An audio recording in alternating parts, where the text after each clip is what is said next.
Hello, I'm Dr. Frederick Whitehurst. I was employed by the FBI for 16 years as an agent, the last 12 of those years at the FBI Crime Laboratory in Washington, D.C. After reviewing the results of a 6-year investigation into the tragedy at Waco, Texas, I am convinced that the American people have never been told the full truth about that matter.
Having served with the FBI's hostage negotiation team during this crisis, April the 19th would mark the end of one of my duties and the beginning of another. Unknown to me, my life was about to change forever as I would come to know what failure is.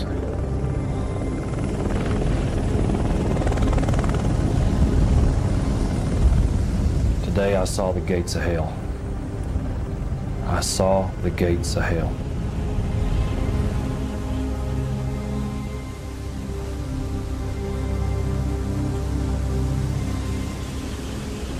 Holding a child in your hands that lost its life in a fire where the temperatures reached in excess of 3,000 degrees is something that pierced my heart. April 19th, turned the TV on, and there I saw the tanks ramming into the front of the building and the fire shooting out, and it was horrifying. Mommy, he says, they told us about that fire. He says, they said my daddy and my brothers and my sisters are gone. Things will be set straight. People will know the truth of things.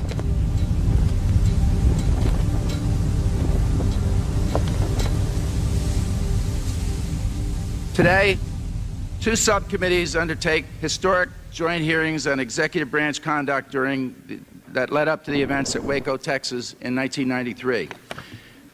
In human terms, these hearings are about a tragic loss of life. 4 brave young law enforcement officers lost their lives on February 28, 1993. A planned raid went badly and off course. These 4 agents, dedicated and proud, deserve our full respect. They did not choose to die, but like many others in law enforcement community, they chose to serve. But this is a complex event. On April 19, 1993, after a 51-day siege, other decisions led to the use of so-called CS gas, and a fire broke out. The fire rapidly consumed the entire Davidian compound, killing all 22 innocent children and more than 60 adults.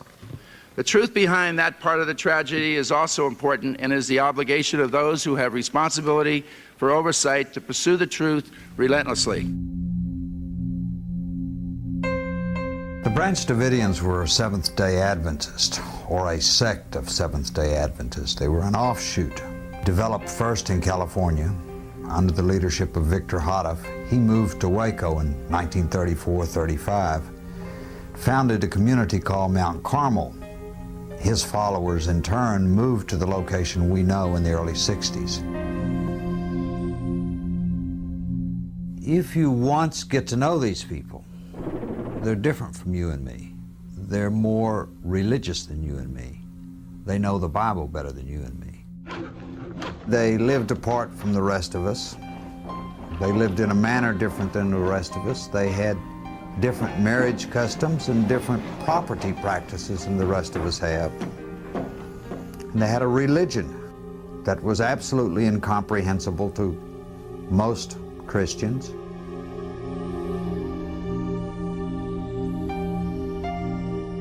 Well, there were people from all walks of life, various nations, and a lot of them came from England. They were colored people as well as white people. Majority of those people in there were not criminals in the sense of the word that we think about them. They were truly believing people. So I believe 99% of those people, their sole purpose was the attainment of eternal life, which is, after all, what I believe all of us that, at least that are Christians and believe in. The Branch Davidians believe, first of all,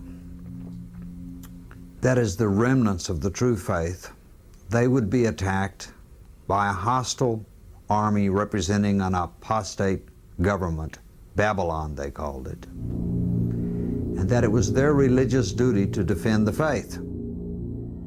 In 1992, the Bureau of Alcohol, Tobacco, and Firearms began an investigation into David Koresh for the possession of illegal firearms.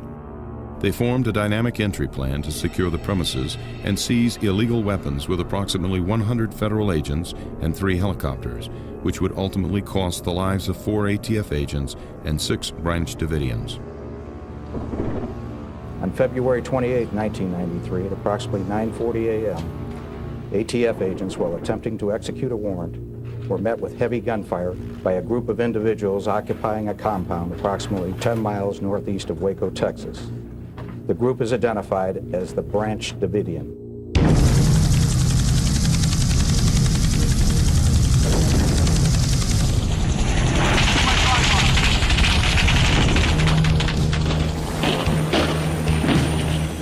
A gunfight broke out that would become the longest shootout in American law enforcement history.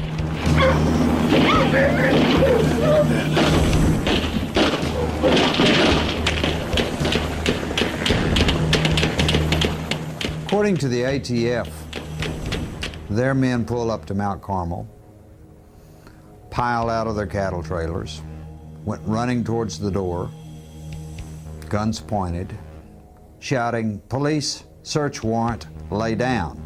According to them, David was standing at the front door unarmed, and he shut the door when they started running towards him.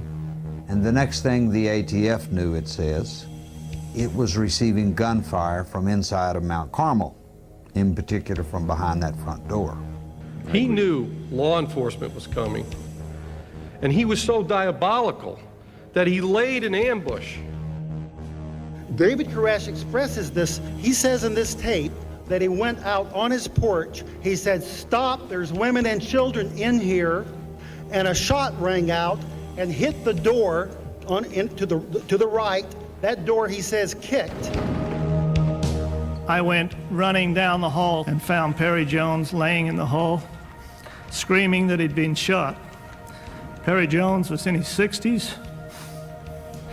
He was unarmed, as was David Koresh. When they went to the front door, both were shot in the area of the front door. David was shot in the wrist. Perry Jones was shot in the stomach. And then he says, "If you don't believe me, look at the videotape. I know you have that tape," he says. "I saw you making it across the road." According to the agency, there were 3 or 4 video cameras pointed at the front door. Could tell you everything that happened at the front door of that building that day. They claim they can't find a single one of them. Every one of those videotapes vanished. In addition to the missing videotape, the ATF's on-scene activity logs also disappeared. I'm sorry, sir, you mentioned that notes were torn out of the surveillance log. I was just wondering, how does that happen? I don't know, sir. I had never heard that before. My dad's name is Perry Jones. He was an unarmed man. And you guys just shot through the door and killed him. Thanks a lot.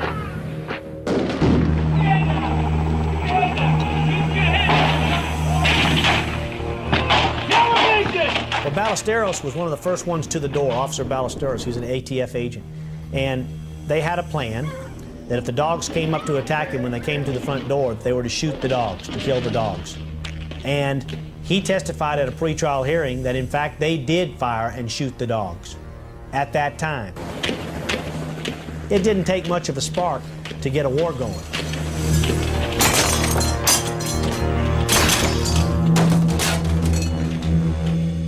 I remember gun shooting through the windows.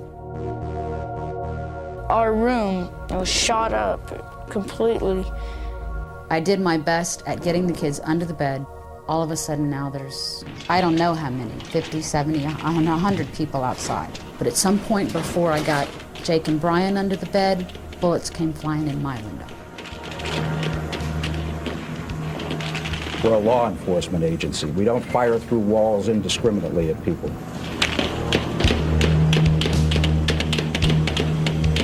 I greatly feared that they would come in, they would open that door, and even though I didn't have a gun, it wouldn't matter, that they would shoot me and the kids. They had already shot at me through the window, and I had no clue what was going to happen.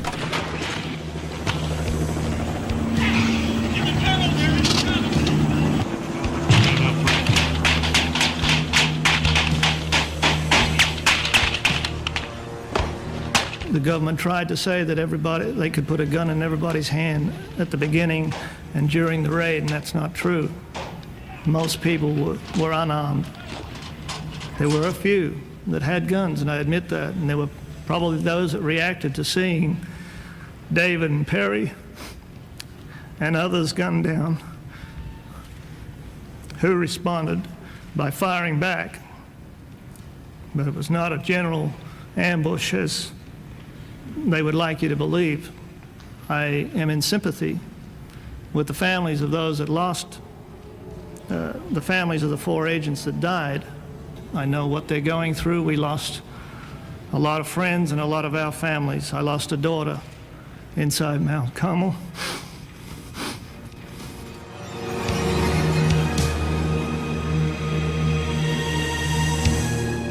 After about 2 hours, they had a real truce.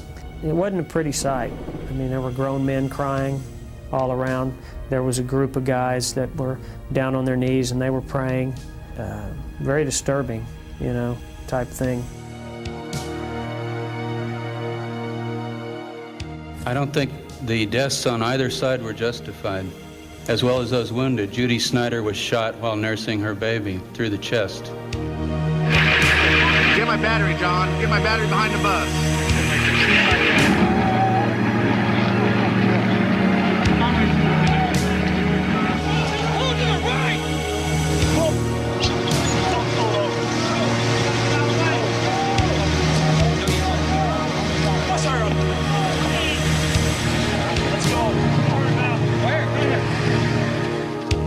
Immediately following the ATF raid, the Branch Davidians were charged with murder and conspiracy to commit murder of federal agents.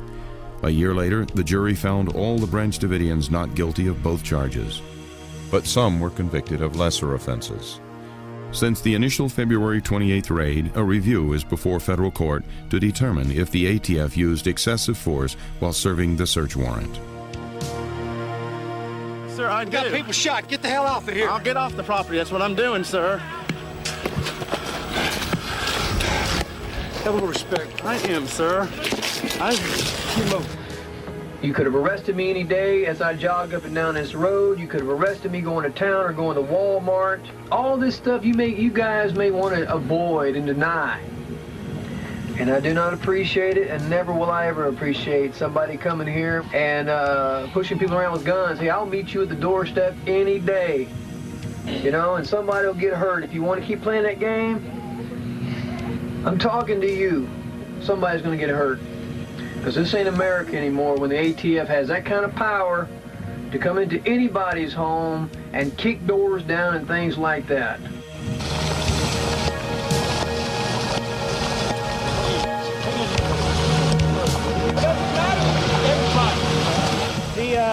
Federal agents said they are headed back to the house, so this thing is not over by a long shot, and the only way that this is going to end is for all of the people inside to die or to surrender, Brad.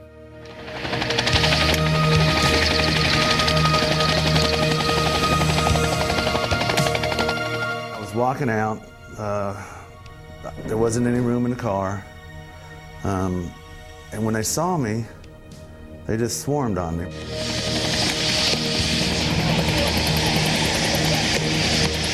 Get that camera out of here! Get out of here! Get that shit out of here! Out there! Get out of here! Go! I need help! I am! Go! Get the fuck out of here!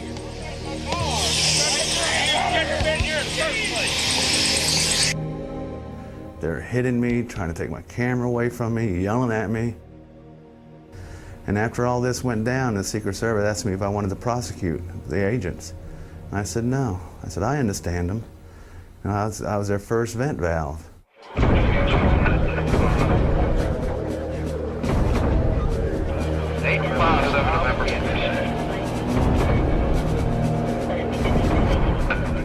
At this point, we were surrounded. At this point, we did not have a clue what the government, Babylon in our opinion, was going to do in retaliation. But we knew it wasn't going to be fun. On the evening of February 28th, while Mount Carmel is under siege, 3 Davidians not present during the gunfight try to return home to their families. 2 of the men are taken into custody, but Michael Dean Schroeder is killed. They say that they stopped them and they asked for who they were or whatever. I don't see how any of the ATF agents were close enough to ask him any questions. Michael Schroeder's body is left in a ravine for 5 days, 300 yards from Mount Carmel. According to the ATF statements, Schroeder refused demands to surrender and raised a pistol. 11 agents fired on Schroeder. The autopsy report indicates that he had 7 bullet entries. Why it takes so many fatal bullet wounds to knock somebody to the ground? According to testimony, as the ATF agents were walking away with their prisoner, leaving Mike lay there like a piece of meat, an ATF agent stated that they heard 2 more gunshots. Norman was picked up. He told the others when he was in jail with them, he said, after I surrendered, he said, and they were taking me away, he said, I heard 2 more shots up the back. Schroeder's autopsy report also indicated that there were 2 entry wounds behind his right ear, only 2 inches apart. The bullets passed through this blue stocking cap. However, the stocking cap was not examined during the autopsy, nor was any forensic testing conducted before Schroeder's relatives had his body cremated. They said Mike ambushed them. There were 17 of them as against him, and they were dressed up as trees. They've got a lot to answer for.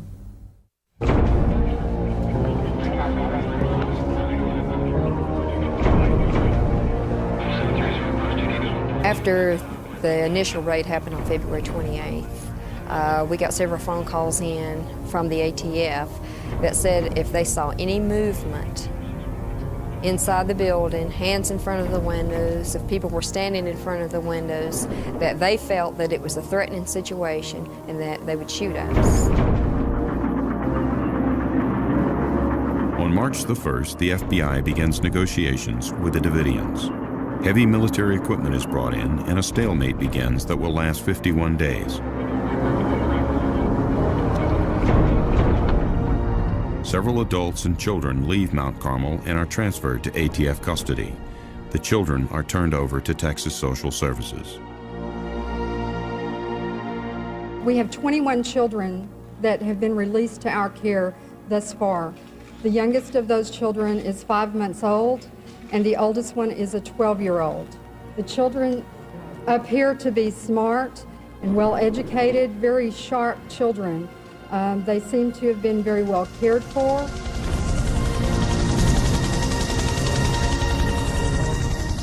In early March, Koresh had promised to come out. But at the last minute, he believed that God had told him to stay in, to wait.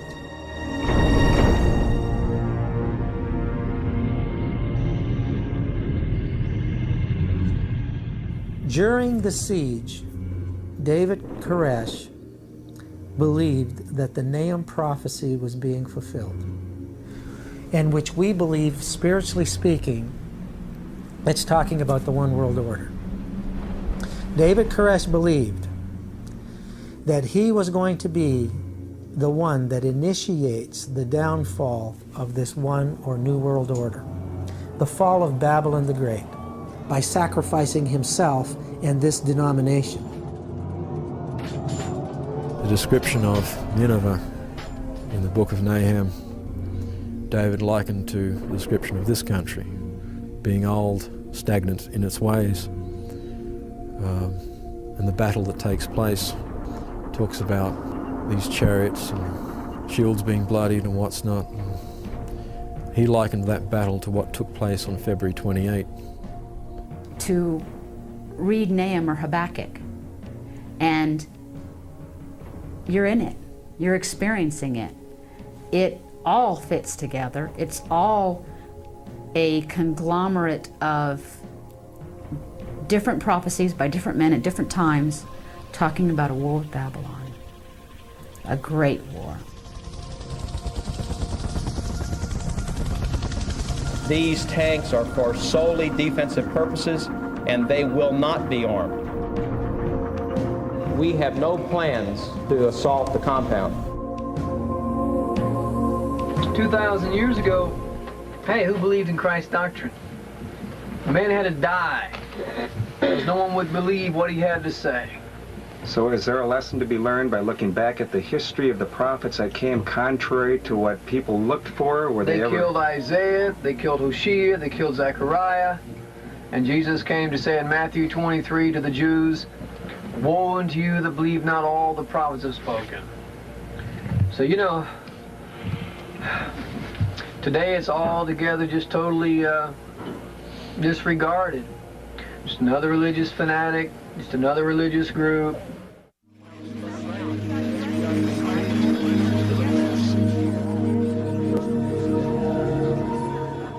Ever since the rise of television, there's been a merger of news and entertainment. Monster stories and fairy stories are good, simple entertainment. And here you have media from all over the world is flown in and expected by their home offices all around the world to produce a story every day. I mean, the government could have just issued a press release every day and the media would have read it word for word over the air. Just, I mean, that's how, you know, desperate it was.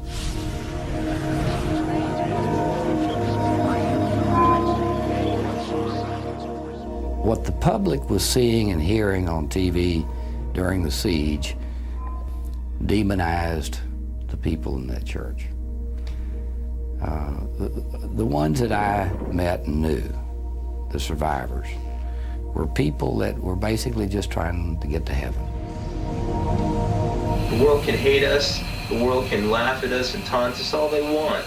The world's had 2,000 years to learn this book, and there's been people all up until now who've been interested in it. Now people don't want the Bible anymore. People don't seem to want to read the Bible, or, you know, they want to go to church and just be saved, you know? And that's great if that's how faith works, but if God has a will, and it is written in that book, His Spirit's written in the book through all the prophets, then there's a knowledge He wants us to know. And the knowledge is here and it's being revealed, and that's all I can say. By March 24th, 25 children under the age of 15 and approximately 54 adults remain inside the church compound as Steve Schneider negotiates with the FBI. Let's reflect on this for a minute. Why were they there in the first instance? A good question. They were there to serve and execute an arrest and search warrant. They never said anything, not by a bullhorn, not by a knock at the door, not by any reason. Not by any reason. Even before they got, just about the time they got to the porch is when David opened the door and poked his head out What we want to do and what we will do when the time is right is we will process the crime scene there. You know that. We know that. That wouldn't be so bad. The biggest issue that I've raised with you, Dick, is not that you would be here even, or that the Texas Rangers, but I am adamant about this part that the ATF is playing. The ones that came to this place, and when I've heard on the press conference the outright lies, and to think that that agency would be involved in any aspect of this from here on out blows my mind that that would even be allowed in America. Well, Steve, let's face it. There are some things that we will deal with when the time is right. No, you start dealing with it now so we can come out. I mean, that's one of the biggest reasons I have not been able to hurdle talking to the people, getting them to come out, Dick. Okay, Steve, why don't you and your family come out and then you handle these issues, okay? Why don't we do that? How am I going to handle them when I'll be shackled for hands and feet and throwing the key will be thrown away? Who's going to hear me? They're after blood. Come on, Dick.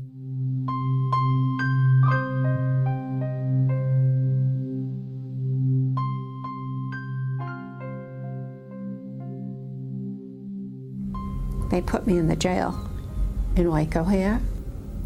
After I'd been there a short period of time, they brought me in and a judge came and told me what I was being charged for. And he said, you're being charged for murder, conspiracy to murder. He said, it'll be 100 years, 75, or 50.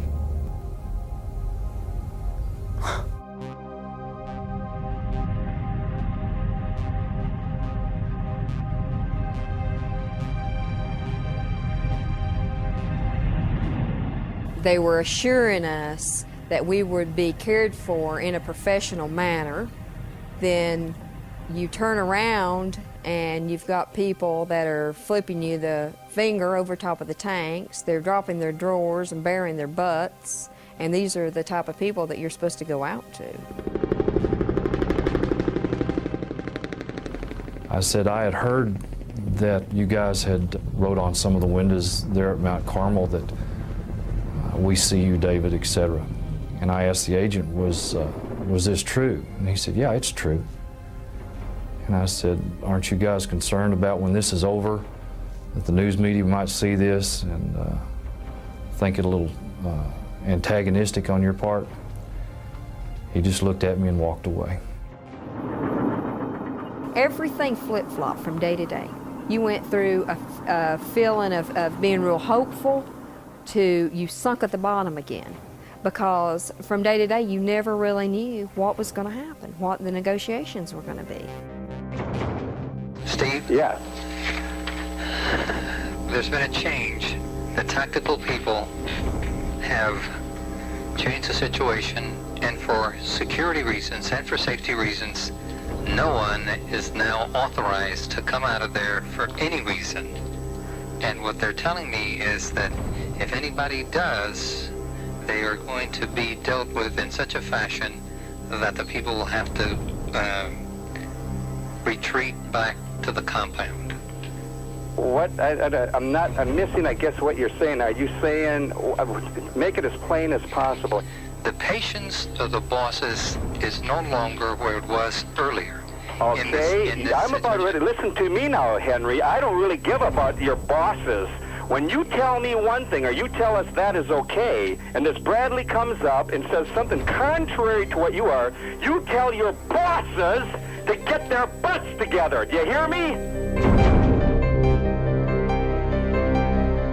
Would you respond to the allegations that the reason why we had a Waco is because the FBI was in disarray? It is obvious that from the time of the change in the administration, it was very clear that there was great discussion about the replacement of the director of the FBI. In a March 11th letter to President Clinton, Acting Attorney General Stuart Gerson recommends that the president rely on other FBI leadership to resolve Waco and dismiss Director Sessions. Chief among those mentioned in Gerson's letter is Assistant Director Floyd Clark. This situation created a competitive environment for the directorship of the FBI in the midst of a major crisis. I know this is a very political thing, and I agree that with your observation that it could be that the FBI was impaired in its ability. Certainly I was impaired in my ability. FBI Director William Sessions attempted to fly to Waco during the siege to conduct face-to-face negotiations with David Koresh, but he was impeded by government officials in Washington, D.C. The reason Bill Sessions never came to Waco during the siege was that the Justice Department refused to let him board his plane. Everybody knows that I had contact directly from people associated with Mr. Koresh about the possibility of my going down and negotiating with them, coming in down there. Now, some people played that as ridiculous and ridiculed it, or as grandstanding, but it's indicative of what I felt and continue to feel. You can't discard any possibility that you can resolve that kind of circumstance when you can take and apply that negotiating capability. The Justice Department wouldn't allow an FBI director to go and negotiate directly with a so-called terrorist who they felt had killed a number of federal agents, more or less in cold blood, and try to defuse a serious situation that ended up in a calamity and a great embarrassment for the FBI and even greater embarrassment for law enforcement in general. And it was all politics. They were not about to see this standoff in Waco negotiated again because it was an opportunity for Floyd Clark and company to show that they were the FBI capable of handling a standoff and coming out winning in this kind of an incident with military kind of tactics. It was a paramilitary organization.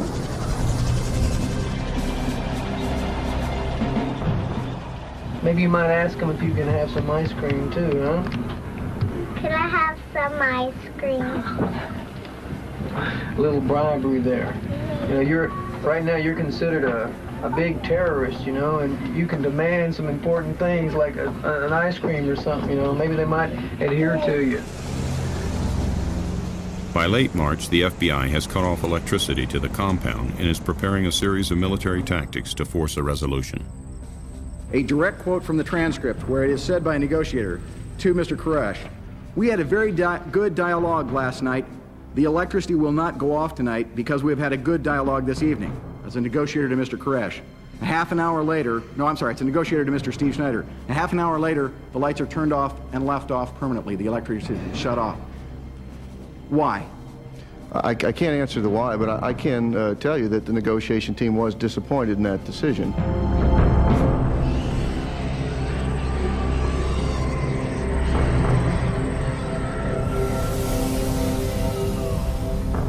Since mid-March, negotiations have begun to fail, and the FBI resorts to psychological warfare.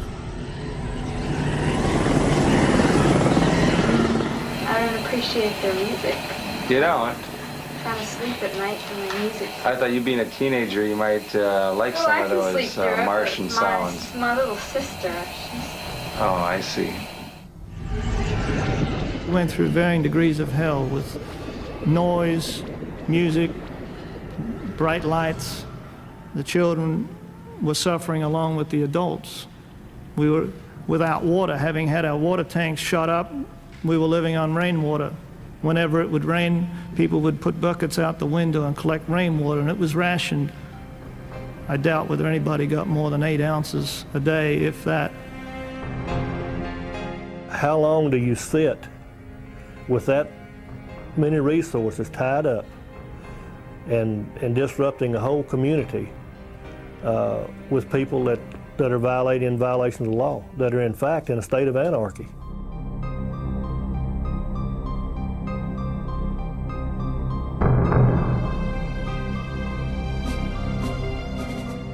I can remember looking out the south side of the building. My attention had been drawn to the fact that the tanks were coming in and they were pushing all the things on the south side of the church, on the chapel, south side of the chapel, into a big heap. It looked like they were building a bonfire. We know from the evidence that the tactical element of the FBI was eager to put a quick end to this standoff. The irony of the situation is that the tactical people are actually precipitating the crises of the 19th. They tell me the commanders want more, and I'm telling them they're wrecking everything that we're doing, and it's getting 10 times worse. And the more they threaten these people, the more they'll lay down right on the floor, and they can run the tanks over them. I mean, that becomes the attitude. Steve Snyder, in a telephone call during the standoff to his sister Sue, refers to the prophecies in the book of Nahum, chapter 2. We're talking about the Bible and all the prophecies. But I know. Look at, when you get off the phone, you look at the book of Nahum. Yeah. The chariots with flaming torches are tanks. That's what Nahum saw in the final days. They're surrounded us. It's the first time in the history of the United States that the government has used tanks against its own people, Sue. It's stupid, I know it. Well, I had been talking to the negotiators myself, and I would tell them things that I thought would help. And it seemed like for instance, when they started playing the music, that they would laugh. They acted like they wanted to do everything to antagonize them. They really didn't want to help. And it just seemed like every prediction that David was predicting, they knew about, and they were making these predictions come true. And I kept saying to my family, why are they doing this if they want them to come out? I am bewildered in the wake of Jonestown why more time wasn't spent, and somebody, not out in the plains of Waco, but maybe in a nice, comfortable office in Washington, didn't immerse themselves in the religious tenets of this Branch Davidian group. If I knew about his plans to burn the place, we'd had a whole other approach with him. We know about your plan to burn the place and destroy your people. We would have been broadcasting it. We would not even come close to approaching that place. Numerous microphones were planted inside of Mount Carmel that recorded several conversations of the Davidians reacting to the tanks and the FBI hostage rescue team. I mean, if they're going to come inside here and storm this place, they're going to be in the wrong. Who's Louis and Steve that they think they're going to go out there and stop the Assyrian when it's God's will that the Assyrian's out there? They can't destroy us unless it's God's will they do. Haven't you read Joel 2 and Isaiah 13, where it says he's going to take us up like flames of fire? I trust in God. The FBI cannot get up here and say they did not know that David Koresh would respond when they made that assault. They knew that David Koresh was going to respond by trying to burn the place down, and they knew that because they had overheard undercover tapes and because they'd had prior negotiation tapes with him. You know, things are only going to get worse out there. This whole situation is not going to go away. You know and I know the only way we're going to resolve this situation is you folks come on out. That's the end of it right there. And now we're going to have to work to a point where this is going to happen. And now the trick is how.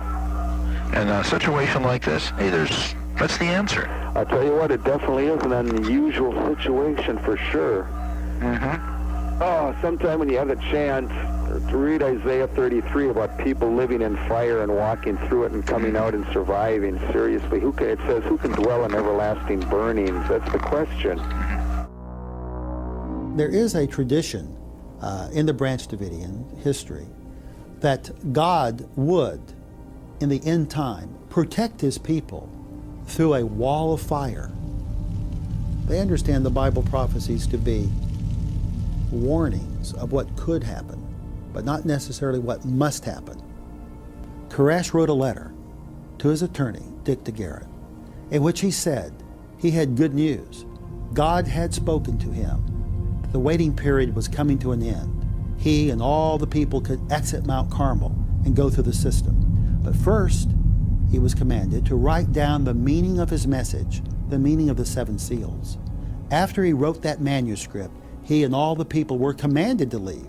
They actually had no choice to remain. God had told them to leave. This message is communicated to the FBI in an attempt to end the siege. Koresh writes his first seal and is preparing the second when the FBI begins implementing its final tactical resolution. They'd been knocking down trees and dragging things off from outside Mount Carmel, little by little for several weeks. On the 18th, they got rid of everything that was left. It's just like the papacy during the Dark Ages. When they thought people were heretics, it went in and dealt with them. That was the way they believed. And you know, we have to all follow our conscience. That's why America is supposed to be a great nation where we can follow our conscience according to our beliefs. There was an aura there that we're going to end this thing.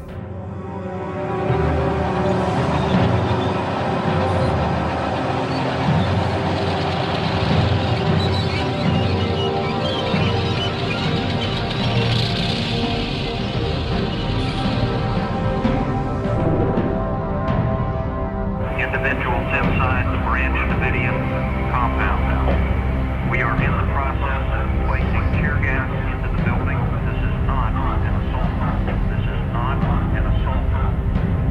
We will not be entering the building. This is not an assault. Do not, under any circumstances. Gas was inserted using a Mark V delivery system secured to a boom.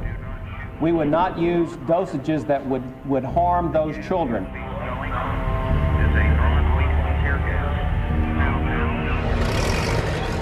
The FBI's position on this from day one was to be very deliberate, very careful, and not to do anything that would be provocative, that would cause some reaction.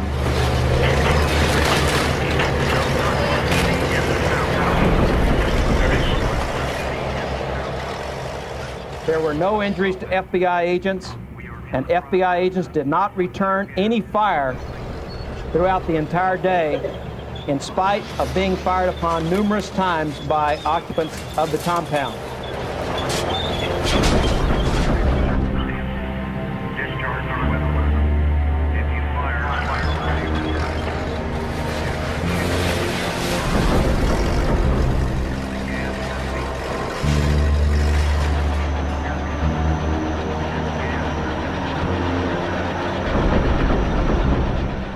The plan was for this to continue for 48 hours, but there was a catch to the plan. If the tanks took fire from the Davidians, they were then allowed to escalate the plan.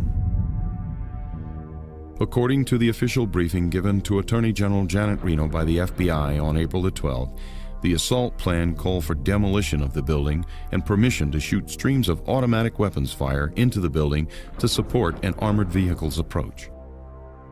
And we told them what was going to happen. This tank's going to come up, it's going to insert gas. We're not entering the compound. We're not fulfilling this prophecy. Don't presume that. Was the Attorney General warned that while we'd been very cautious about selecting what your experts say was non-lethal gas, we might still crush sections in the building? Did she understand that people might be killed? I find an inconsistency between the efforts of the gas insertion plan to save life and the actions of this tank. At Mount Carmel, you had people that were confined to an area.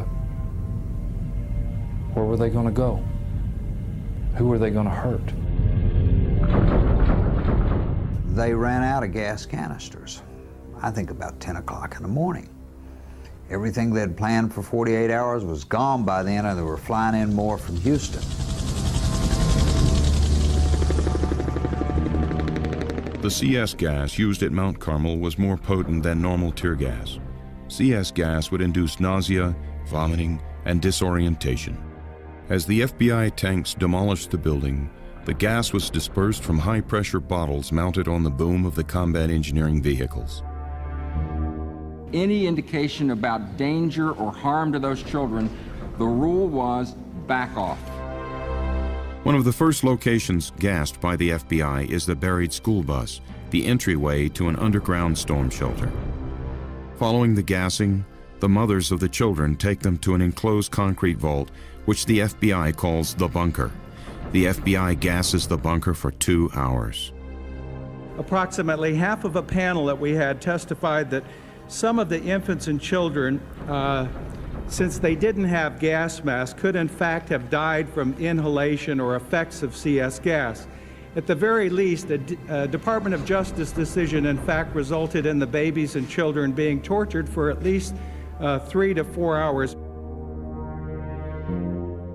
I'd been told that earlier in the morning, that the filters wouldn't last long. When it did block up, I'd taken my mask off only to find my face burning and stinging. It was like you had acid all over you. Some of them were trying to wipe it off with minimal amounts of their drinking water on, perhaps a rag or whatever, only to find that it made it worse. So as I say, what the children were going through, only God knows. I saw grown men, adults, crying because of the sensation of the gas. As I say, we were fortunate in as much as we were not in an enclosed environment like the children were, being sprayed point blank and not having any ventilation. We are now at what we believe is the next logical juncture of putting sufficient pressure on them to cause them to come out. We saw a hole that a tank had made in the south wall of the chapel, and we were kind of standing right just inside of that. There was a heap of rubble, sheetrock, and 2x4s that the tank had pushed in. We were standing just a little back from the hole, trying to decide whether if we went out we would be shot, and as we were standing there, others were kind of coming in behind us. Next thing I knew, I kind of turned, was looking out the hole again, and all this smoke came down the outside of the building and got sucked in the hole where we were, and the whole place turned pitch black. That was the first indication that I recall of any evidence of fire.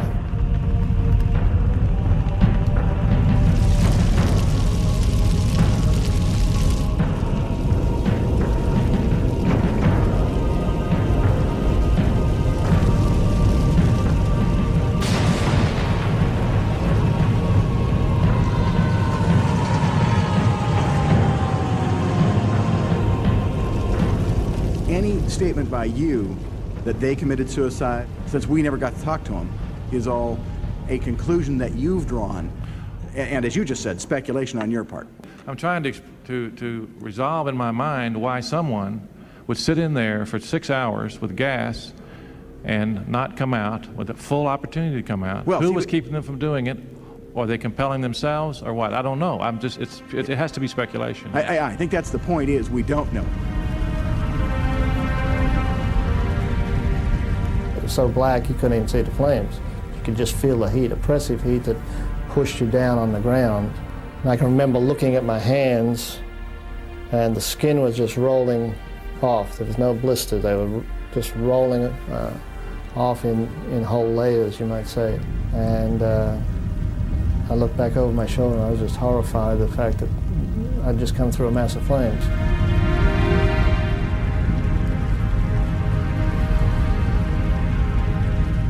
I heard some people screaming, kind of high-pitched screams. It didn't sound was like a scream of fear. It sounded like more of a scream that someone was getting burnt.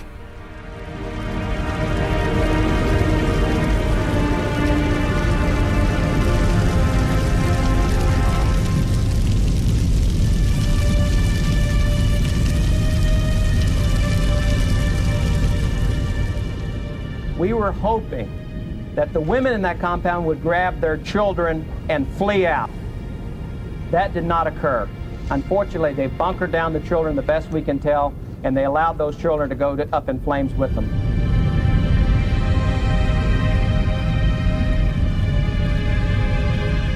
David Koresh, Steve Schneider, 52 other adults, 25 children, and 2 trauma-born infants perish in the April 19th fire.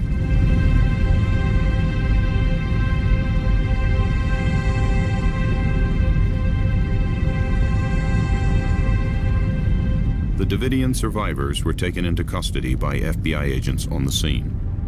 Let's go. Clive Doyle and other injured Branch Davidians were given emergency treatment at the FBI command post.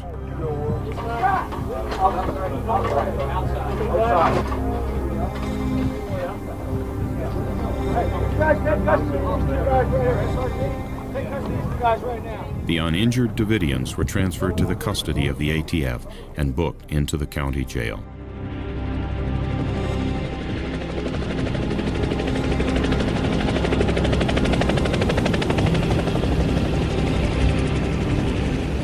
The reason we didn't wait was the thing I've tried to say several times, I'm not saying it well enough, is that from his actions on the 19th, when he had some of those people killed by gunfire, others died in the fire for not being able to leave, which I think they were concerned over, most of them, of their salvation.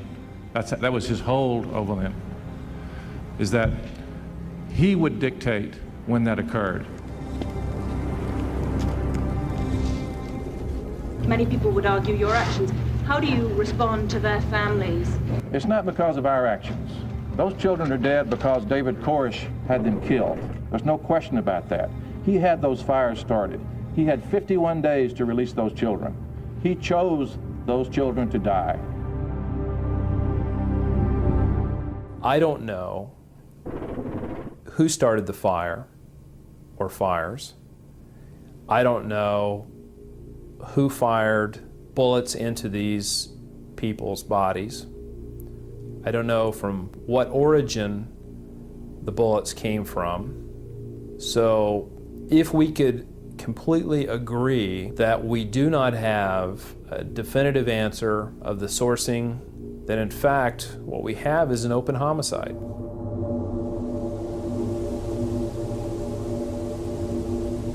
Is there anything that we've missed that we should go after in the remaining 2 days?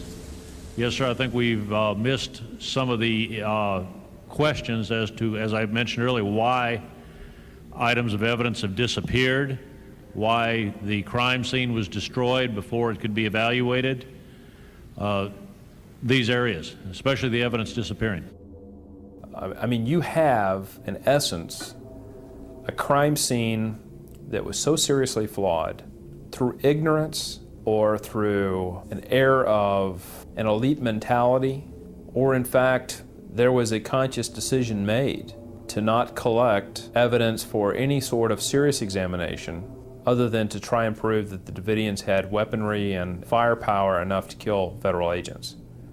Some of these bodies exhibited characteristics of perhaps being shot. Did anyone fire from any other location?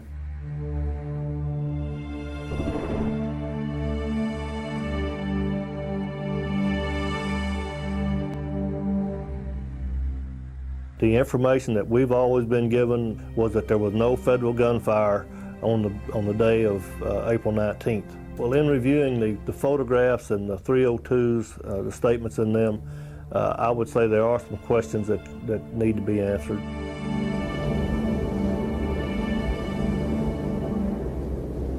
The FBI named the sniper positions Sierra 1, Sierra 2, Sierra 3. On April 19th, FBI Special Agent Charles Riley stated in his after-action report that he had heard shots fired that morning from sniper position number 1, the undercover house. The position was occupied by the Blue Sniper team, led by Special Agent Lon Horiuchi. Horiuchi stated that neither he nor his snipers fired their weapons on April 19th. The fact that Agent Horiuchi states in his 302 that the snipers at Sierra 1, which was the undercover house, did not fire, and there is a shell casing, expended shell casing there visible on the floor, would also raise a question. 4 expended shell casings are later found at Sierra 1, the location of Agent Horiuchi's Blue Sniper team. What makes this particularly interesting is Mr. Horiuchi, coincidentally, happens to be the FBI agent who shot and killed Vicki Weaver at Ruby Ridge and has been charged with manslaughter by the state of Idaho. In August 1992, white separatists Randy and Vicki Weaver were involved in a standoff with the FBI at their mountain home. Agent Horiuchi shot and killed Vicki Weaver, who was standing in the window of the door holding her 10-month-old daughter. She was standing there holding a baby in her arms, holding the door so we could get in after they'd wounded me. And this guy is still running free. According to an internal federal government investigation, Horiuchi's shot is termed unconstitutional. Lon Horiuchi was never tried. 7 months later, he was the leader of the Blue Sniper team at Waco, accompanied by most of the FBI team from Ruby Ridge. Our desire was to get them out, to use non-lethal means in a systematic manner so that they would come before the bar and face justice. We did not want this to occur. At some point, we had to up the ante. He was continually fortifying. He was demanding and was seeking provocation to get into a shootout with us, which we were refusing to do. According to the FBI's on-site activity log, at 9:03 a.m., FBI command advised Sierra 2 that an unknown subject could be seen traveling on foot at the back of the building. In this aerial photo, taken at approximately 9 a.m., a Davidian appears to be leaving the building and walking toward the back of the compound. The log indicates that Falcon 2, an FBI helicopter, took off to intercept the subject. As it approaches Mount Carmel, several flashes can be seen coming from the side of the helicopter.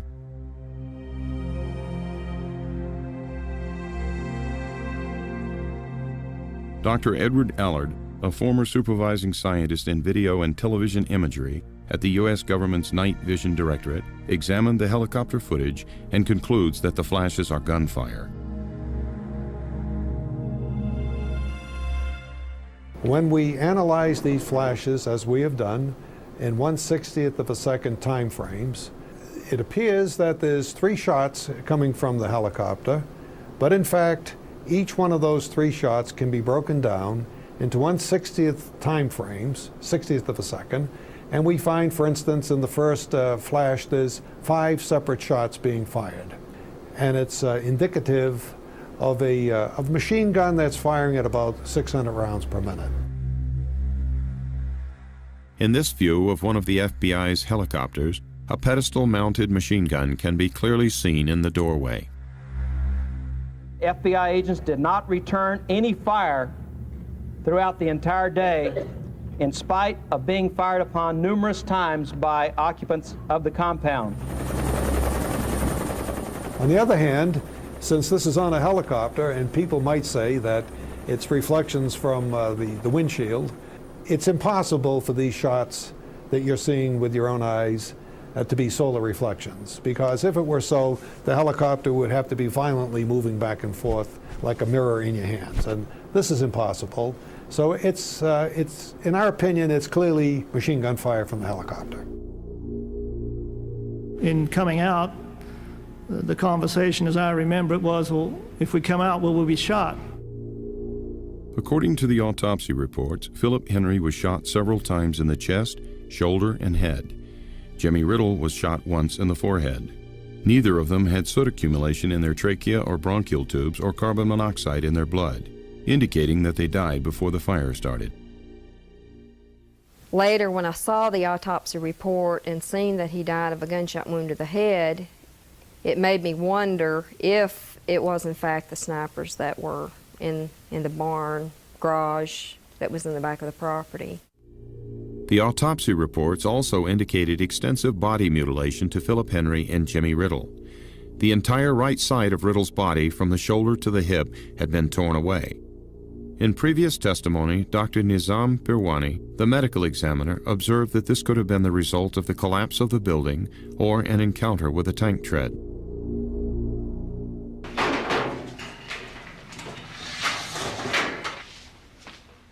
Philip Henry's body was interred during the year following his death. However, a new autopsy was requested by Jimmy Riddle's relatives to settle the circumstances surrounding the missing portion of Riddle's body and the gunshot wound to his head. Dr. Ron Grazier, the forensic pathologist who conducted the examination, concluded in his findings that the damage to Riddle's skeletal remains is consistent with a tank having torn the body apart.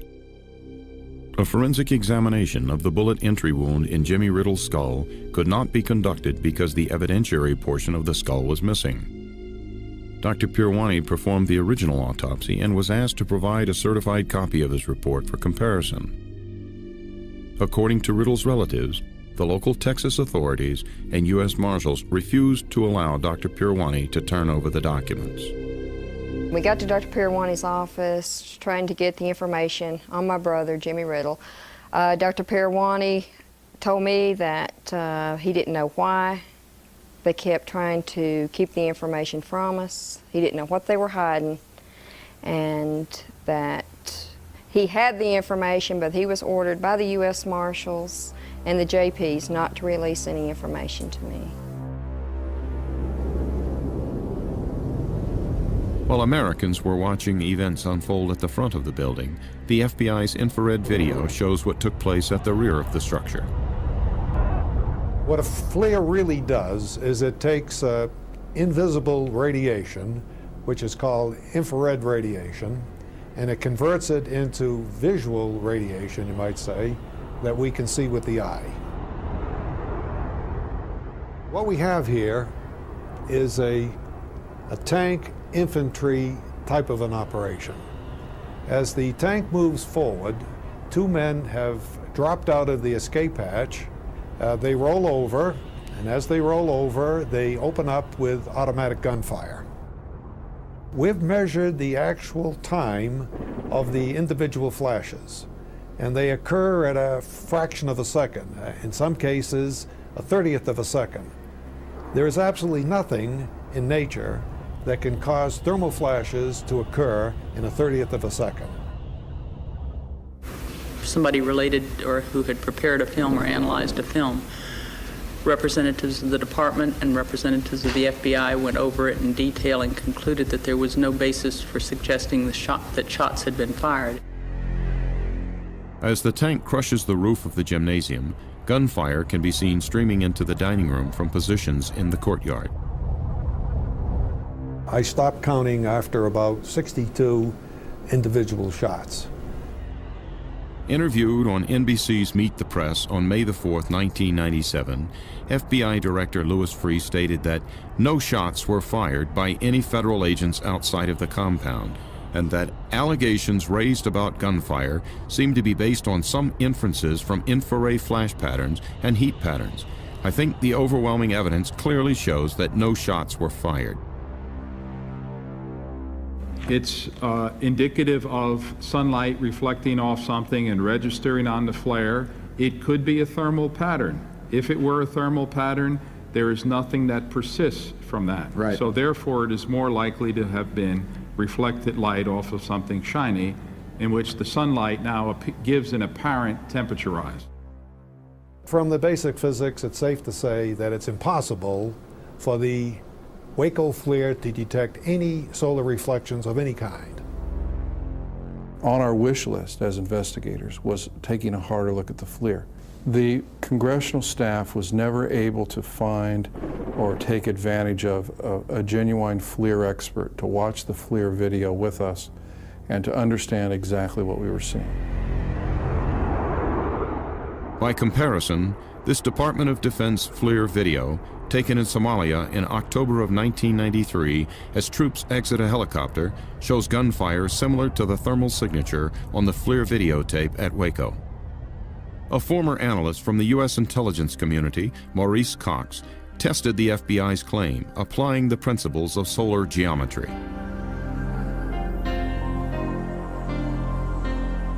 For an aircraft flying at an altitude of 9,000 feet, a flash anomaly occurring on the ground would be visible in an area only 100 feet wide. Frame-by-frame measurements of the FLIR videotape showed a repetition of 10 flashes per second, the same rate as a machine gun firing at 600 rounds per minute. According to the Sunlight Reflections Report, in order to duplicate these multiple flashes, the reflective surfaces would have to be exactly the same shape and size and positioned in an array too precise to occur by chance. To record sunlight reflections at 10 flashes per second, the FBI's small aircraft would have had to travel at Mach 1.8, nearly twice the speed of sound. The Sun Reflection Report concluded that the flash signatures on the Waco FLIR video could only have been caused by gunfire. In January 1999, Mr. Cox challenged Director Freeh and Bureau scientists to disprove his findings. They did not respond. If someone comes to me to understand the data. I need to tell them the uncertainty associated with it. If the government is only telling them this was not a field of fire, well, the government is refusing to look at this, and anybody with their plain eyes could see, well, something's going on there. You know, when you think of the fact they're shooting automatic weapons fire into a building with children in it, there's something wrong. Dr. Allard has stated that this video shows gunfire being directed into Mount Carmel from the outside of Mount Carmel on April 19th. The only people that could have come from would have been federal agents. Other flashes can be detected on the FLIR tape within an hour of the fire, such as this detonation in the courtyard, which has a thermal signature that is consistent with a hand grenade exploding. And more gunfire can be seen near this tank. But if the FBI's claim is true, and the hostage rescue team didn't fire at Branch Davidians, then there is another possibility. According to what we saw written in the Book of Nahum, we were to undergo a military-style attack. We were to be attacked by tanks and people from the military. On the use of military personnel and heavy equipment against U.S. citizens, other questions linger. How much was used and why? There was concern expressed that the FBI had only one hostage rescue team and they were tiring. Do you recall that conversation in that meeting? I recall, I believe I asked for that meeting, yes. On April 14th, just 5 days before the fire, a meeting was held between Attorney General Janet Reno, the FBI command team, and Special Forces commanders Brigadier General Peter J. Schumacher and Colonel Gerald Boykin of Delta Force. The purpose of this meeting was to convince Reno to authorize a final assault at Waco. Military is trained to find, fix, and destroy the enemy. You don't worry about warning your military enemy of constitutional rights. What is generally known or known in public as Delta Force is in reality called Combat Applications Group. So anybody who asks about Delta will get told with a straight face by the Army that no such organization exists. What organization does exist is Combat Applications Group, and their stated mission is to perform counterterrorism operations overseas in defense of U.S. interests.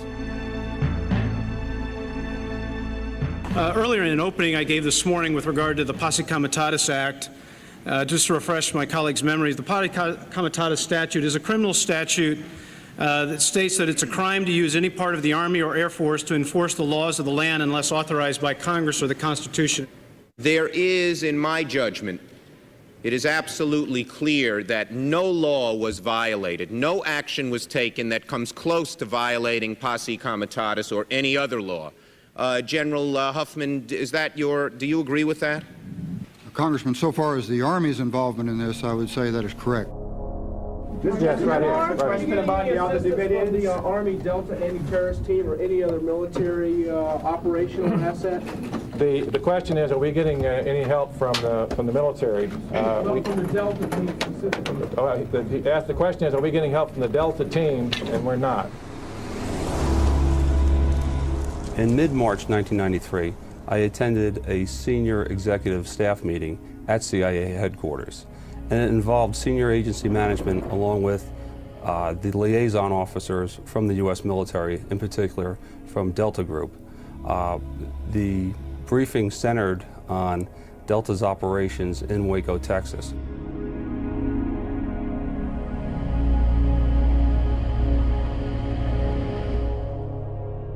This previously classified military document confirms the presence of Delta Force at Mount Carmel. With approval of the Joint Chiefs of Staff, an observer was deployed to the scene on March 21, 1993, accompanied by 3 other operators also characterized as observers. One particular soldier was questioned by a member of the hearing and pressed and pressed. He did not want to reveal even the existence of Delta Force, and finally had to admit that they were present.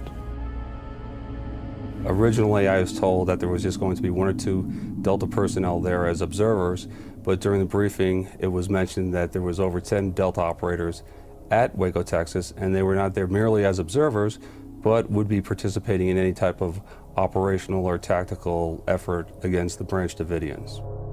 My understanding is that in some way, the U.S. military, Delta Force, were advising the hostage rescue team from inside the tanks or inside the Brady fighting vehicles, or were present at the sniper posts to provide support or assistance. And those types of activities to me would mean forward deployed. They were not back at a conference room or table giving advice or saying you ought to think about this. They were out there working shoulder to shoulder with the HRT. Approximately a year after the Waco incident, I was deployed overseas in Europe, and I had the chance to meet some of the Delta operators that I had been on previous assignments. They had told me on several different occasions during my meetings with them in Europe that not only were they forwardly deployed at Waco, Texas, but they were actually involved in a gunfight with the Branch Davidians. When you see the individuals roll out from the tank and come around the sides and start shooting into the building, what they're doing, they're defending the vehicle. If HRT or Combat Applications Group, whoever was pulling the triggers, expected resistance, expected shots to be fired, then their moves on April 19th made tactical sense. But I did talk to some Combat Applications Group guys, and they did confirm that yes, portions of B Squadron were there pulling triggers. There's no doubt in my mind that the flashes on the FLIR tape was fire from semi-automatic or automatic weapon fire being returned into the building. I mean, it's inconsistent to even think otherwise. There were people there on the ground with automatic weapons, and flashes such as that only come from one thing, and it comes from rifle barrels that are firing back into the building. Their operators had penetrated the buildings on several occasions, planting surveillance devices, listening devices, sensors. And on one occasion, I believe it was April 17th, late 17th, early 18th, Koresh was actually within 6 feet of one of the operators, and they radioed back to the Tactical Operations Center for permission to grab him. Within minutes, the word came back from Justice Department, no, we already have a plan in place. That plan, of course, being what happened on April 19th. To me, that would be an offensive gesture. When you enter someone's home, that's pretty offensive, and I would personally have a problem with that. I think that it violates everything that I've been taught, that you don't use the military against civilian personnel in this country. What about other reports that the military Delta Force may have been involved in one way or another? Will you make an inquiry into that as well? We will pursue any issue that is in question.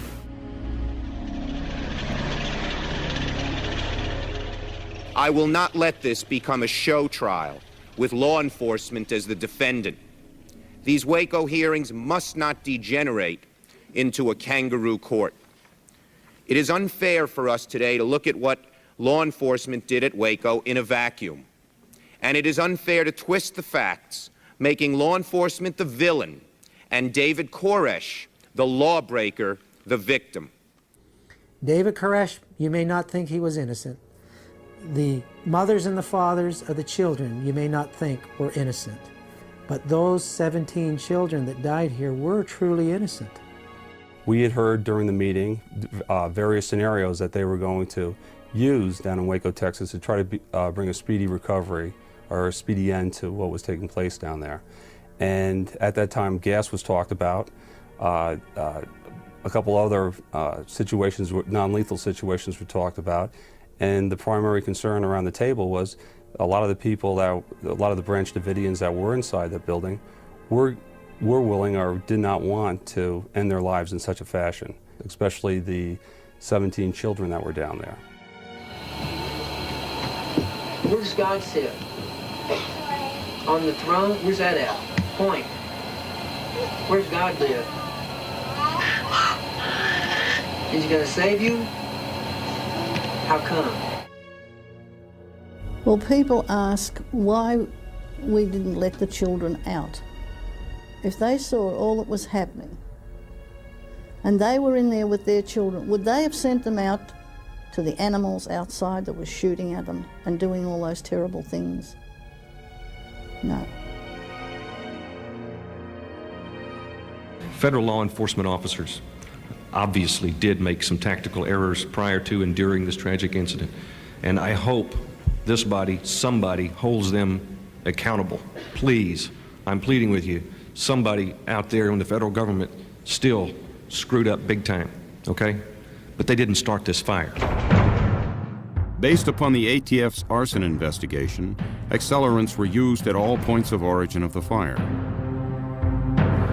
There is no disagreement between us that this fire was intentionally started inside the compound by the people in there using flammable liquids as accelerants. I don't remember who it was, but he was pouring this liquid on the floor. And Papa was saying, don't pour it inside, pour it outside.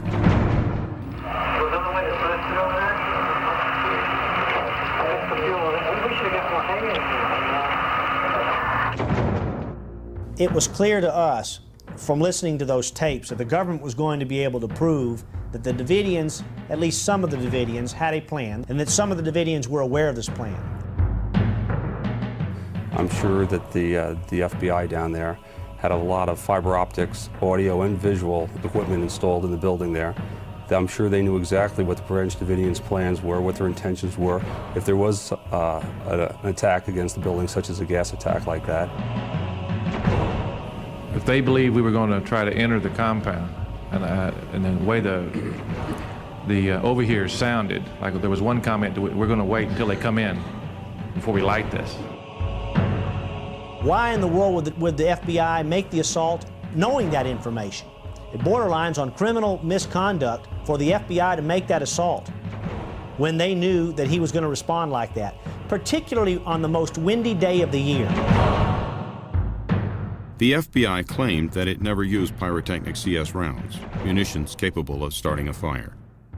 However, in this footage made prior to the fire, two agents are seen firing projectiles from an M79 grenade launcher into the storm shelter at the north end of the building. Seconds later, white smoke pours from the shelter.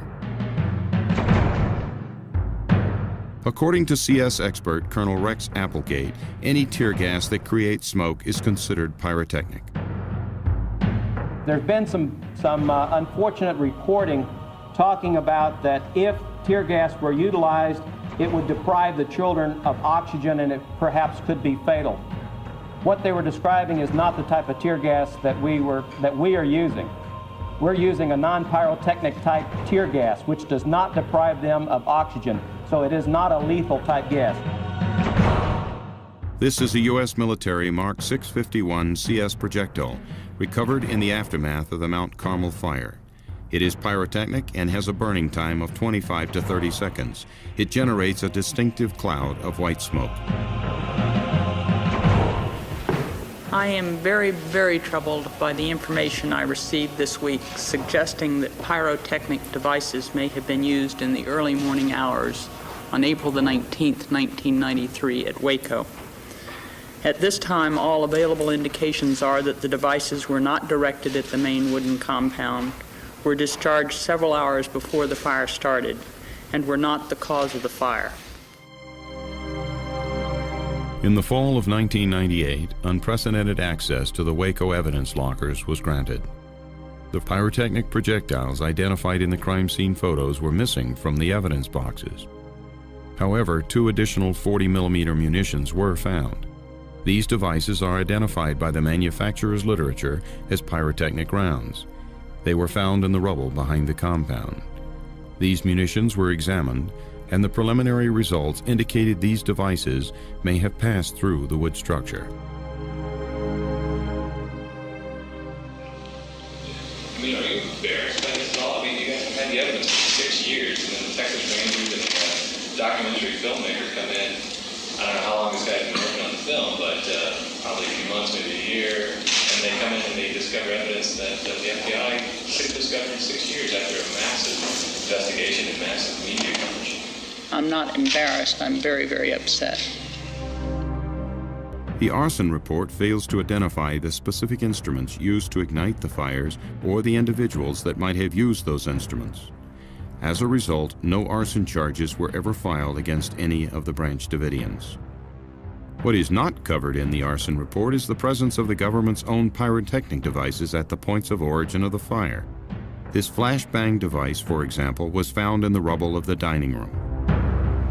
The flash that results as the detonation of this charge can cause a fire in any area where there is a high concentration of volatile vapors. In the evidence locker, there are 6 pyrotechnic flashbang grenades mislabeled as silencers or gun parts. According to the Texas Department of Public Safety, they were found in the southwest corner of the building, the dining room, and the chapel, all 3 points of origin of the fire. Now, maybe the government, the FBI, the ATF did some wrong things, but they didn't light the fire. They didn't start the fire. That is not one of these questions that is very debatable.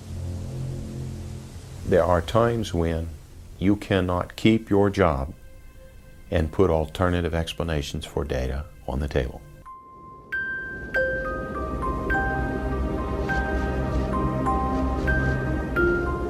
Any of us can think about, yeah, we'll stay in a building, burn up. I don't think many people would do it, and I don't understand why they didn't come out. At 12:10 p.m., the FLIR videotape shows at least 2 automatic weapons being fired into the back of the burning dining room, the only undamaged exit from the building.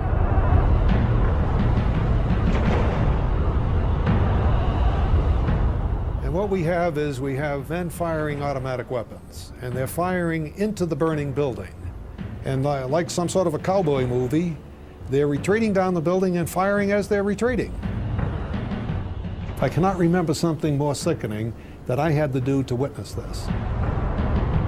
According to the Justice Department report, at least 15 people were found shot to death at this location. The FBI conducted ballistic tests, which the Justice Department later termed inconclusive and rudimentary at best. Whether or not you argue that some people committed suicide, yes, that may be, but I would say the majority of the people, the bodies that I saw, were clear-cut homicide victims. When there was shooting going on and things like that, it's kind of tongue-in-cheek to then turn around and say, well, why didn't you come out?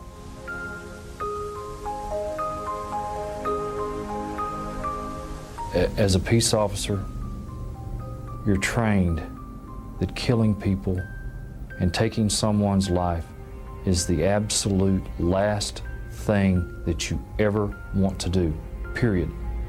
You signed on to help people. You didn't sign on to kill them. If the opinion is rendered that there was no shots fired from any other location other than from within the building, i.e. meaning the Branch Davidians shot themselves through suicide or homicide, then the government is left with a position that we are not going to do ballistics tests on anyone's weapons, whether they be Bureau officials or other officials that might have been on the scene. The forensic evidence on the bodies themselves is very troubling. The bodies were preserved in a frozen or near frozen state inside 2 trailers for the purpose of examination. For some reason, those trailers who were under the control of the FBI were allowed to not have any electricity running to them, and the bodies deteriorated beyond which any sort of forensic evidence could be gathered. And we were very, very troubled by that. The crime scene was declared a biohazard, and since the FBI predetermined that this was a mass suicide, the crime scene investigators were instructed to sift, wash, and bleach the evidence associated with the bodies, destroying much of its evidentiary value. Grinding up all the crime scene. And I'm saying to myself, well, what in the hell are they doing that for? Except for, are they conveniently trying to cover up something that they don't want the public to know? During the siege, Some of the women and all of the children were sent to the bunker, located in the center of the compound. The bunker was an old church records vault which had survived a fire several years before. It is here that the remains of some of the women and the young children were found. Based upon the fact that the majority of the women and children protected themselves by dousing themselves with water and blankets, trying to keep the smoke to a minimum, trying to prolong themselves, their life, in a nearly fireproof container, clearly demonstrates that they weren't embracing the flame, that they were trying to flee the flame. According to their autopsy reports, some of the children were still alive during the fire, but based upon the condition of their bodies, there was evidence of a deadly explosion.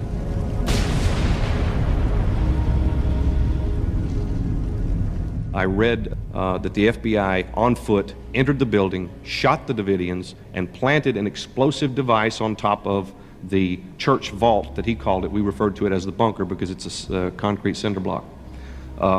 That's another theory that could not have possibly happened in this particular incident, referring to that explosion. The explosion happened well after the building was totally destroyed. It was very unlikely that that explosion was anything other than a propane cylinder.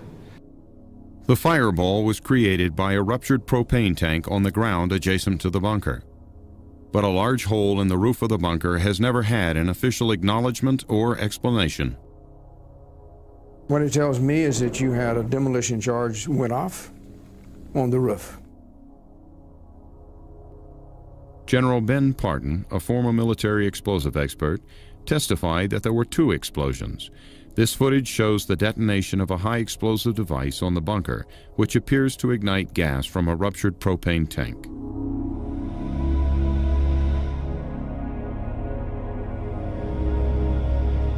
After completion of the FBI and Texas Rangers investigation, the bunker was bulldozed into rubble. 6 years later, in 1999, permission was granted to test the residue from the blast. Strangely, however, that portion of the bunker was not found after a thorough search of the rubble. That's a child's. I mean, that's just a That little was bit. like a 1-year-old. Yeah, see this? Boom. Yeah. You know? According to the FBI and ATF investigation, the Branch Davidians did possess some low-order explosives like gunpowder.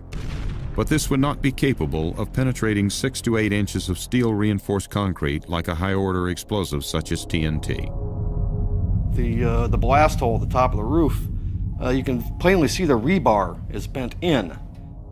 The damage to the stainless steel refrigerator, which appears to have been under the blast hole, is consistent with a shape charge, and the blast being directed downward into the room in this enclosed concrete room would very likely cause some seam rupture and create a huge overpressure inside the room that would pretty much kill everybody in there. Anybody who was under this device when it was blown would have been horribly mangled, probably dismembered, pretty much like being thrown into a grain thresher.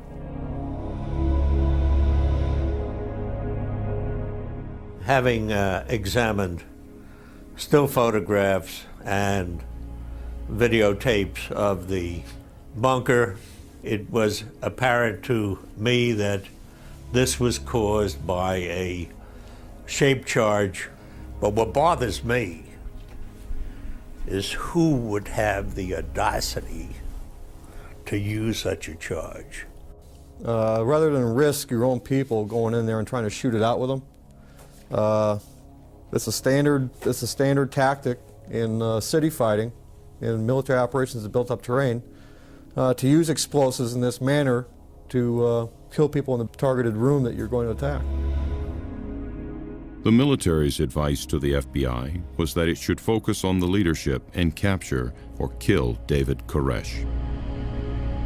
It was to our benefit that we were able to prevent him from carrying out the second part of his prophecy, and that is that he intended to kill as many members of law enforcement as he could before his members were killed. It was to our benefit, and we're most fortunate that none of our people were injured.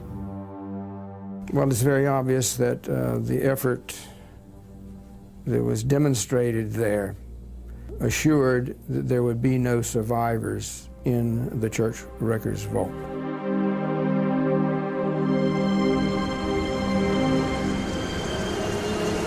Was the Attorney General pressured by the White House to end the siege? What were the roles of Webster Hubbell and Vince Foster? Who actually made the decision to use CS gas with 22 children inside the Davidian compound? After 2 years, why is there still no clear answer? Rangers had difficulties working with the FBI. They had a major responsibility, we had our responsibility, and they seemed not to go hand in hand. And as I recall, I testified before Congress about having a name in the White House I could have called to solicit the support of the federal authorities in our objective. And it turned out to be Vince Foster. Mr. Hubbell, do you recall a meeting on or about the 14th or 15th of April that you attended with Vince Foster, with Mr. Nussbaum, and I guess some others, in which was really a turning point? Did you or others at that meeting recommend, or was there any discussion about the use of military force or equipment? There was not any discussion about use of military force. There was discussion of having the military evaluate the FBI's plan. The briefings by General Schumacher and Colonel Boykin of Delta Force gave Attorney General Janet Reno the assurances she needed to okay the FBI assault plan. Presidential counsel Vince Foster was the White House's point man for the Waco affair. 90 days later, Foster commits suicide. He had a lot of things on his plate at the time, the firing the travel office being one, but nobody was killed in that one. What I think was really on his mind was Waco. To this day, I don't understand what he meant by the FBI lied to me.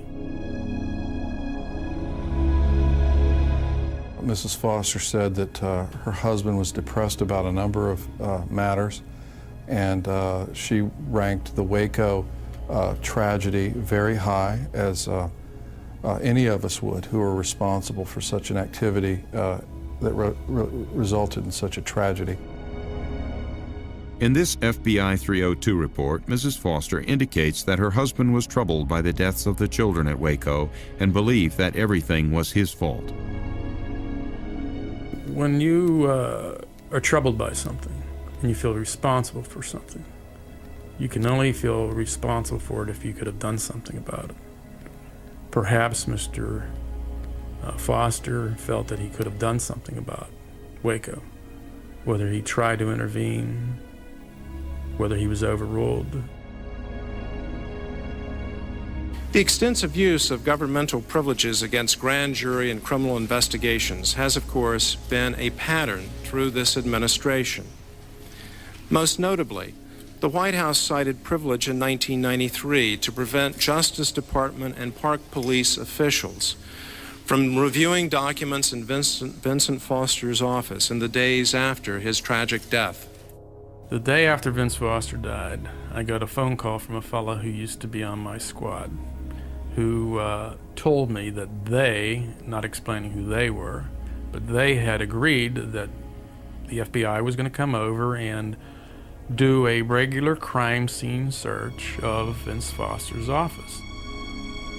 During the Whitewater investigation, Deborah Gorham testified she saw a Waco file in the security file cabinet next to Mr. Foster's desk. In addition, Michael Chertoff, counsel for the Senate committee, inquired about a letter by Vince Foster involving Waco. Neither was ever recovered during or after the crime scene search, and their whereabouts are still unknown. However, White House Secret Service agent Harry O'Neill testified that Maggie Williams was seen removing files from Foster's office the night of his death. Thomas Castleton, an intern and Mr. Foster's assistant, testified that he had also removed a box of files. Just to let you know where we are in the state of the record. We have received evidence that, in fact, the box was in Mr. Foster's office. Did you understand the box you were taking up was a box of files that originated in Mr. Foster's office? I did understand that, sir. You heard that from Maggie Williams? Yes. And in fact, it was Maggie Williams, the Chief of Staff to the First Lady, that you accompanied in taking this box up to the residence, right? That's right. What were you told by Maggie Williams about why the box was being taken up to the residence? I was told that the contents of the box needed to be reviewed. Reviewed by whom? By the First Lady. Maggie Williams was Mrs. Clinton's chief of staff. Maggie Williams took out, you can't call it anything else but what it is. It was evidence. One of the interesting things that happens in an investigation is you begin to get anonymous phone calls. And we in fact received anonymous phone calls from Justice Department managers and attorneys who believed that pressure was placed on Janet Reno by Webb Hubbell, and pressure that came from the First Lady of the United States. Now, we believed that because the military was present at Waco in some capacity, that the President may have made a decision to allow that to happen, following some sort of a legal protocol where he says this is of such a serious nature they need to be involved. And we asked for those documents and asked to see National Security Council documents. And were not provided with any information that enabled us to reach a conclusion. It's a serious allegation that the President interfered with, changed, moved up the decision. And we can't just bandy these things around unless we have some real evidence. If Combat Applications Group was on the ground that day, actually pulling triggers, the origin of that operation would have come directly from the White House. It would have come from the President, because Combat Applications Group is, for all intents and purposes, the President's private army. It was discussed at the meeting that the senior levels of the Clinton administration had authorized Delta to be deployed to Waco, Texas, and not just 2 or 3 people deployed there, but enough people there to get the job done. As we come to an end, all of us are looking for anything that happened in these hearings after 8 days and nights to indicate not that General Reno had something to do with this, but now the President. Well, after we've exhausted that bit, the only one left that I can think of is the butler. Maybe the butler did it. I am surprised you hadn't tried to subpoena the butler by now.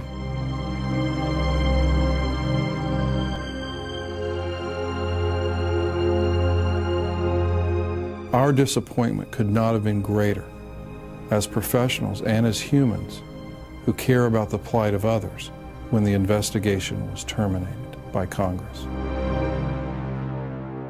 As I count up the deaths here, 86, and then if you want to make the leap that Oklahoma City has some connection because it was done on the anniversary of Waco, that's another 160, give or take.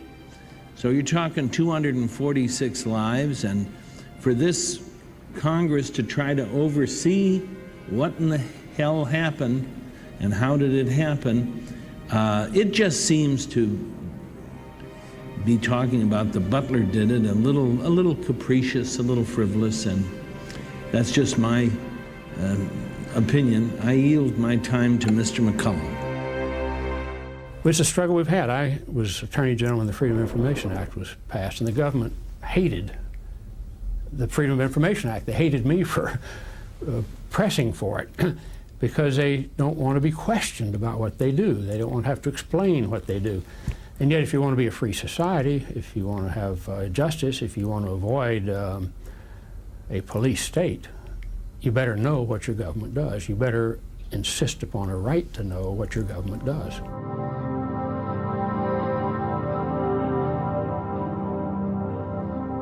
Even though you have a $20 million investigation, you don't have $20 million answers.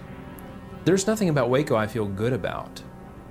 But imagine seeing small children disarticulated with bullets and debris, and having to pick up their body and their head comes off in your left hand and their body comes apart in your right hand. And, I mean, that leaves a horrible, absolutely indelible, etched in your brain memory of a tragedy.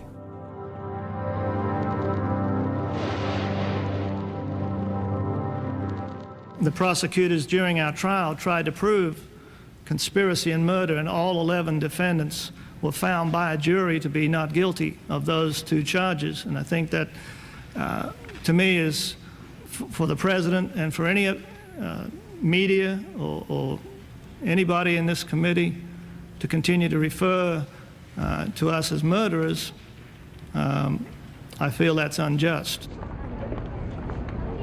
The government cannot be proud about what they did on February the 28th. They cannot be proud about what they did on April the 19th. And they certainly can't be happy about what this jury said to them today. We found all of the defendants not guilty of conspiracy to commit murder and of murder. In essence, there was no way we could say that they did not use firearms. I think the jury totally rejected the scary idea that came out in final argument that someone who would study a certain religion by virtue of the way he thinks would be guilty of a conspiracy to murder federal agents. That, I think, is one clear message that came out of this trial. What we came to realize, too late to correct, was that we could not have found them guilty of using firearms without having found them guilty of either conspiracy to murder or murder. Those 2 charges were tied together. When the judge looked at the jury's verdict, he said this finding of guilty to commission of a federal offense is inconsistent. I'll throw it out.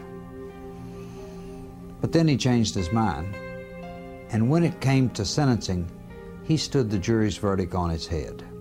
He said in his sentencing speech that since they were guilty of using a weapon in the commission of a federal offense, he would find that the federal offense was murder and conspiracy to commit murder. He went further on to say, you murdered not only the ATF agents, but your own co-religionist. Federal sentencing guidelines allowed Judge Smith to choose a sentence of between 5 and 40 years. He gave all but 2 defendants the maximum sentence of 40 years in federal prison. I knew what was going to happen. I knew what the agents were going to say, what they're going to blame myself and others in there for. But, you know, it was just something I had to go through.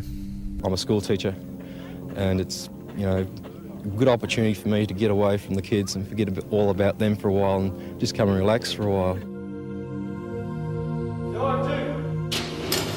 Paul Fatter was not at the initial February 28th shootout with the ATF, but was charged with aiding and abetting and was also given a maximum sentence of 15 years. I don't like being in prison.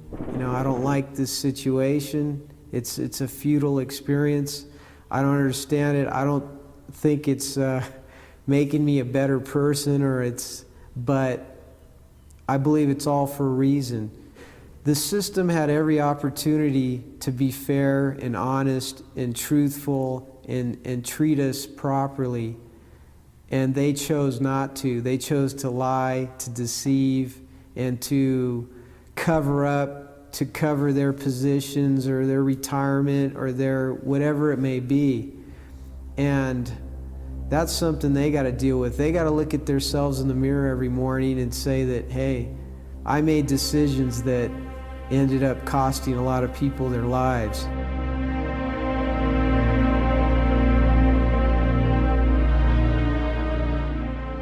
I want to say that Branch Davidians are not anti-government. We're not anti-law enforcement. And I'm sorry that there are 4 agents that are dead and there are a lot that are wounded. But we lost 85 of our friends and family too. And it was unnecessary.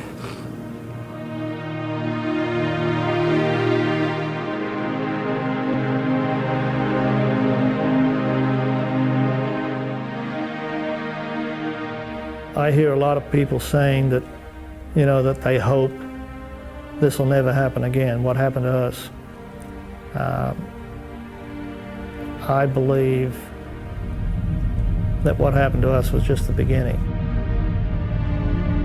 Many of us had a heartfelt concern for individuals that chose a particular lifestyle that was a little bit of an off-brand lifestyle and who were cavalierly thought of as unimportant and thought of as people who simply committed suicide or simply burned themselves up. And that claim, being so widely held by everything, is also the type of thing that the investigator wants to get in under and really find out if there's another side to the story.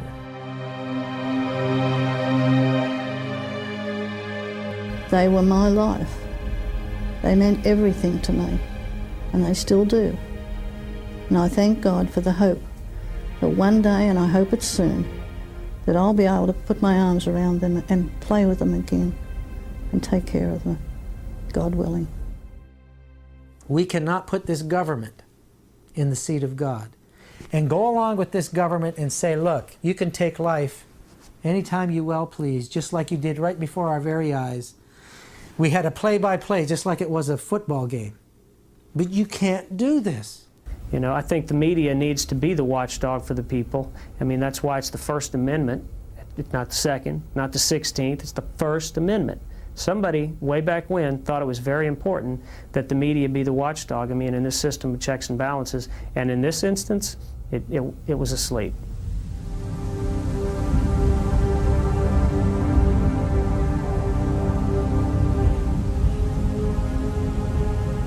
If we choose to learn from our mistakes, it is from admitting our errors that we come closer to understanding how we might prevent tragedies like these from happening in the future.